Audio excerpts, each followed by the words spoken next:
Bonsoir chers élèves, j'espère que vous allez bien.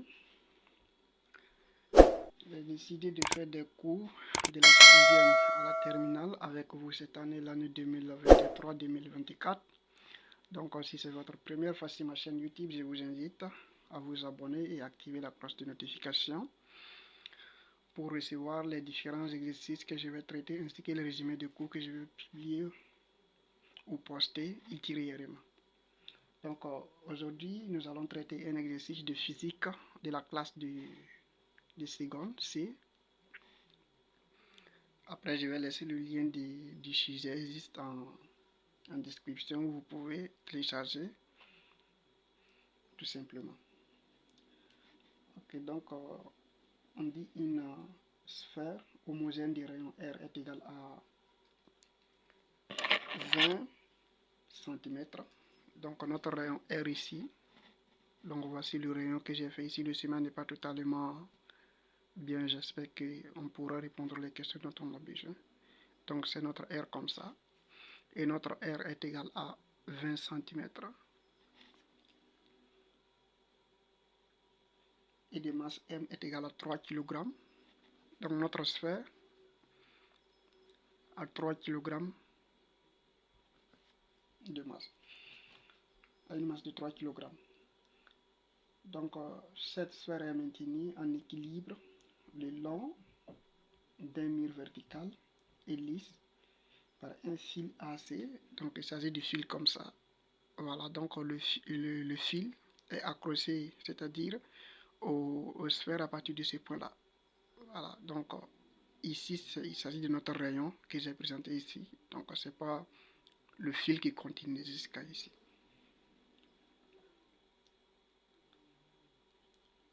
Donc cette sphère est maintenant en équilibre par un fil le long d'un mur vertical et lisse par un fil AC de longueur L est égal à. Donc notre fil a une longueur L est égal à 50 cm. 50 cm. Grand L. En petit, on nous demande de calculer l'angle alpha qui se trouve ici. Et en petit 2, il s'agit tout simplement de deux questions, de représenter les forces qui s'exercent sur la sphère et calculer les intensités. Donc en ce qui concerne, en fonction des questions, on ne va pas trop rentrer en détail, sinon je voulais vous montrer les démarches dont vous devez faire d'abord avant de traiter surtout un exercice lorsque vous êtes en face d'un exercice pareil en physique. Mais vu que les questions ne nous permettent pas, donc je vais traiter l'exercice en fonction des questions et prochainement nous allons traiter un exercice où je vais vous montrer les différentes méthodes qui vont vous permettre de comprendre c'est-à-dire un sujet lorsque vous êtes en train de traiter un exercice de la physique. Voilà. Donc je vous rappelle ici encore les élèves de la 3e. Donc on s'organise une formation totalement gratuite qui va se tenir du 1er mai au 30 mai. Voilà, et l'objectif de cette formation, c'est de vous aider. Nous allons traiter des exercices, presque 15 exercices en PC et 15 exercices en maths. C'est totalement gratuit. Donc je vais laisser le lien du groupe WhatsApp où vous pouvez intégrer. Voilà, c'est-à-dire vous pouvez intégrer le groupe en attendant le 1er mai pour le début de cette formation que j'organise gratuitement.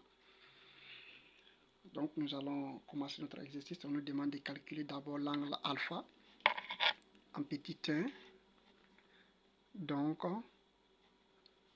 calculons alpha. Donc, on se rappelle ici notre système que nous sommes en train d'étudier ici, il s'agit du sphère. Donc je ne vais pas essayer d'énumérer les forces, le point de contact, c'est-à-dire la direction, le sens. Donc vous savez bien, lorsque vous voulez traiter un exercice de physique, vous devez d'abord faire le bilan des forces et donner les conditions, la condition d'équilibre, tout. Donc je vais partir directement en fonction des questions et prochainement nous allons traiter un autre exercice là où je vais vous montrer les démarches à suivre Donc ici, nous allons calculer notre angle alpha. Donc quand vous regardez, nous avons un triangle rectangle ici. Voilà, puisque nous avons notre longueur qui est ici. Donc nous allons considérer toute cette longueur-là que vous voyez d'ici, puisque d'ici à ici, nous avons notre petit L. Et d'ici à ici, nous avons R. Donc nous allons noter une longueur L qui est égale à L plus petit r. Donc il s'agit tout simplement de cette partie-là. Et nous avons notre rayon R ici. Donc pour déterminer notre angle alpha, nous allons essayer de calculer sinus de notre angle alpha. On sait bien que sinus, lorsque nous avons un triangle rectangle, sinus de alpha est égal à tout simplement au côté opposé, c'est le côté adjacent. Et ici, voici notre côté adjacent. Et voici notre côté. Et voici notre hypoténuse, voici notre côté adjacent et voici notre côté opposé. Voilà, donc si nous prenons sinus de alpha est égal à tout simplement à R, c'est-à-dire ce côté-là, divisé par le côté adjacent et l'hypoténuse que nous avons ici. Donc ça fait L plus R. Donc il s'agit de notre sinus alpha. Et nous connaissons déjà la valeur de R. Nous connaissons aussi la valeur de L. Donc ce qui fait que c'est très simple, qui est égal à tout simplement à R sur notre grand L. Puisque nous avons nommé notre grand L est égal à petit L plus R. Voilà.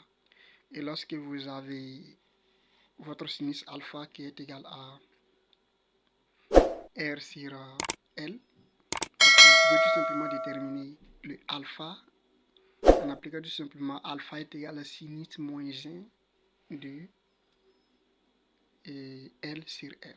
Sur L. Voilà. Donc, notre L alpha est égal à sinus moins 1 de R sur grand L. Donc, nous pouvons encadrer cette formule-là et maintenant appliquer l'application numérique. En application numérique, alpha est égal à sinus moins 1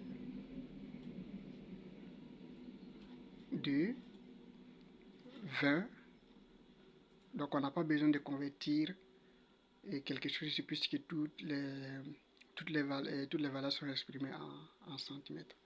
Donc sur grand L qui est 50 plus 20 qui est égal à sinus moins 1 de 20 sur 70, donc qui est égal à sinus moins 1 de 2 sur 7. Voilà. Alors si vous calculez sinus moins 1 de 2 sur 7, donc vous allez trouver directement le résultat en degrés qui va donner 16,6 degrés. Voilà. Donc il s'agit de notre angle alpha. Donc alpha est égal à 16,6 degrés. Voilà, donc il s'agit de notre angle alpha. En petit d, on nous demande de représenter toutes les forces. Voilà. Donc on nous demande de représenter les forces sur la sphère et calculer les intensités. Donc nous allons essayer de représenter les forces qui sont appliquées à cette sphère-là. Donc premièrement, nous avons le poids P qui est toujours dirigé du haut vers le bas. Voilà. Donc nous avons le poids P qui est toujours vertical. Le poids P Après le poids P, nous avons la réaction du support, voilà, qui aura son point d'application à partir de ce lié-là. Voilà. Donc nous pouvons représenter le poids P et la réaction du support R comme ça, étant donné que le support est en équilibre. Et nous avons notre tension T qui aura son point d'application au point C ici. Voilà. Donc il s'agit de notre tension T qui va diriger comme ça. Donc si nous essayons ici de faire un petit bilan des forces. Donc bilan des forces. Nous avons le poids P, la réaction R du support et la tension T.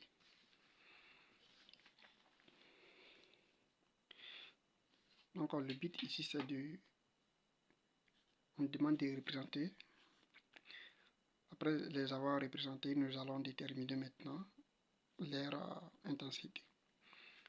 Donc j'espère aussi que vous vous rappelez. Voilà, bon, tout d'abord nous allons passer par quelle méthode? Est-ce que nous allons passer par la méthode analytique ou bien la méthode géométrique? Donc ici c'est à vous de choisir. De toute façon vous avez déjà votre angle alpha. Voilà, vous avez déjà votre angle alpha. Donc c'est à vous de choisir si vous allez passer par la méthode directe et la méthode trigonométrique. Bon, oui, trigonométrique comme géométrique, ou bien par la méthode analytique. Voilà.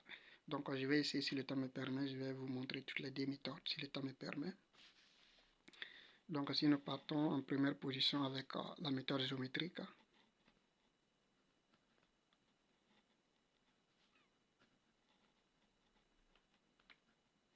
Donc la méthode géométrique.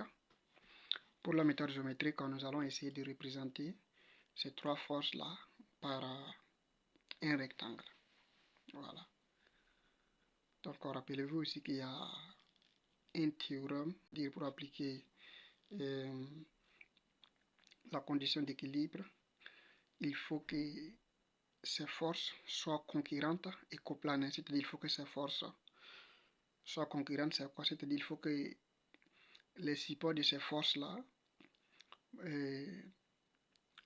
puissent avoir un point où ces supports-là, c'est-à-dire ces directions-là, peuvent se croiser en tout. Et nous voyons bien que quand nous prenons la tension T, voici le support, c'est-à-dire la direction qui va passer par comme ça, il y a le poids P et puis il y a la réaction du support. Donc nous trouverons bien que ce point-là, le centre haut, ça sera le lieu où ces trois forces-là vont, voilà, les directions de ces forces-là vont se rencontrer. Et il faut que ces trois forces soient coplanées, c'est-à-dire il faut qu'elles se trouvent dans un même plan. Et nous voyons bien que ces trois forces se trouvent dans un même plan. Voilà, donc avec la méthode géométrique, donc tout d'abord nous avons notre tension T qui est ici. Et nous avons notre poids P et la réaction est du support. Donc tout d'abord, en regardant,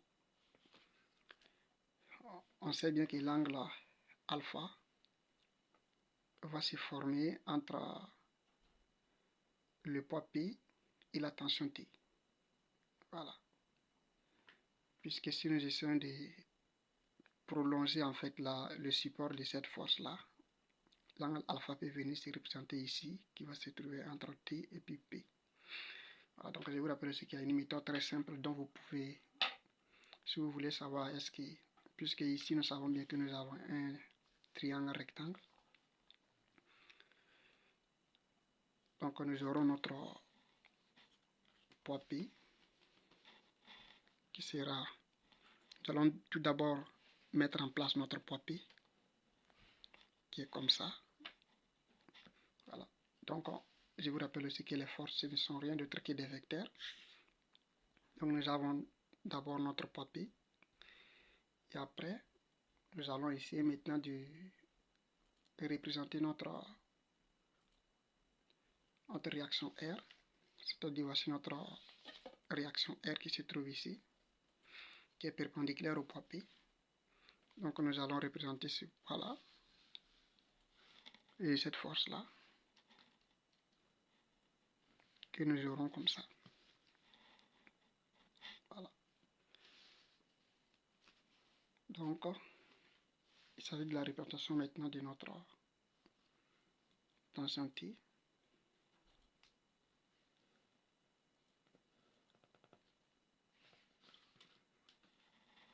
Qui va se diriger dans ce sens-là. Nous allons juste mettre notre angle alpha serré ici.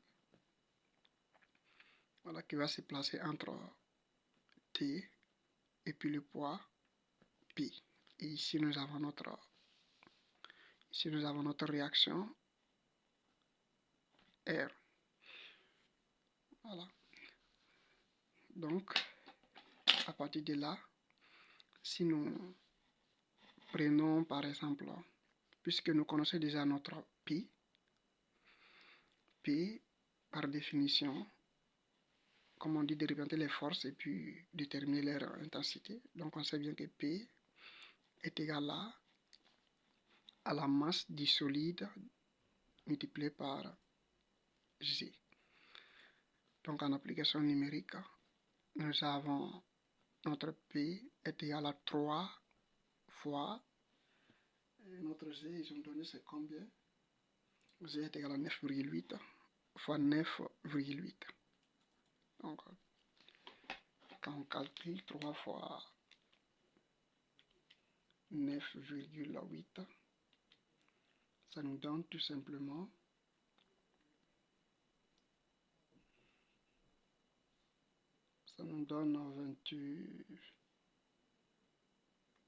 29,4 newtons.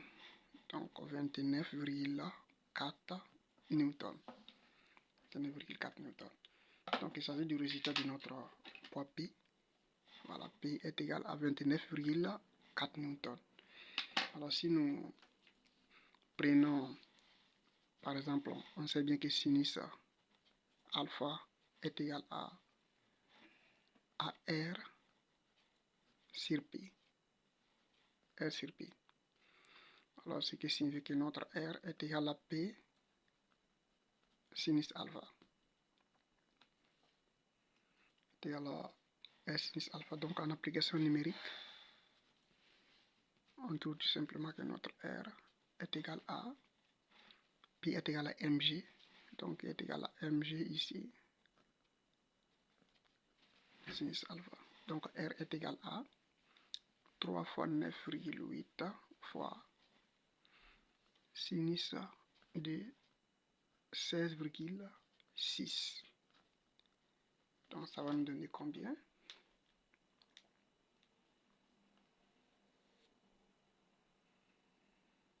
Sinus de 16,6.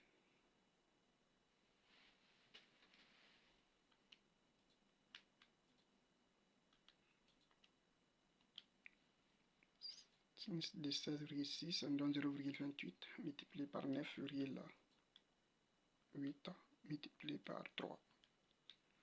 Donc ça nous donne 8,39.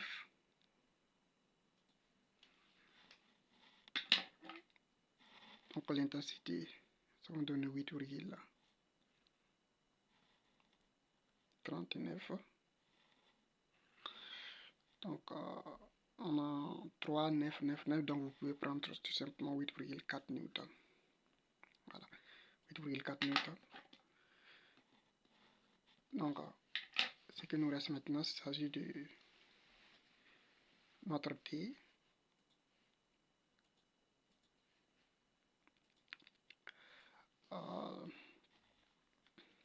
Je suis un peu désolé, je pense qu'on a fait une erreur ici. Il ne s'agit pas de sinus, mais tangente. Donc, tangente alpha. Donc, il s'agit de tangente alpha. Donc, tangente alpha est égal à est égal à P sur est égal à R sur P. Tangente alpha est égal à côté opposé sur le côté adjacent, donc est égal à R sur P. Donc ce qui signifie que R est égal à P fois tangente alpha. Donc P est égal à, voilà, R est égal à P tangente alpha, qui est égal à mg tangente alpha. Donc ici on aura fois tangente de 16,6 degrés. Donc c'est que 3 fois 9,8 fois tangente de 16,6. 16,6. Donc ce que nous donne comme résultat 8,76 newtons. Voilà, 8,76. Et non pas 8,4. Donc ici on aura 8,76. Voilà, 8,76 newtons. Donc on va réécrire ça en bas ici. Voilà, donc ça donne 8,76 newtons. Donc ça c'est notre réaction R. Maintenant pour déterminer notre T, donc si on prend maintenant notre si on prend par exemple cosinus alpha, donc cosinus alpha est égal à tout simplement AP divisé par T. Donc ce qui signifie que notre T est égal à P sur cosinus alpha. En application numérique, on trouve notre T est égal à mg qui est 3 fois 9,8 sur cosinus de 16,6. Donc ce qui va nous donner comme résultat T est égal à donc 3 fois 9,8 divisé par, entre parenthèses, cosinus de 16,6 cosinus de 16,6, ce qui nous donne presque 30 newtons. Cosinus de, donc je reprends,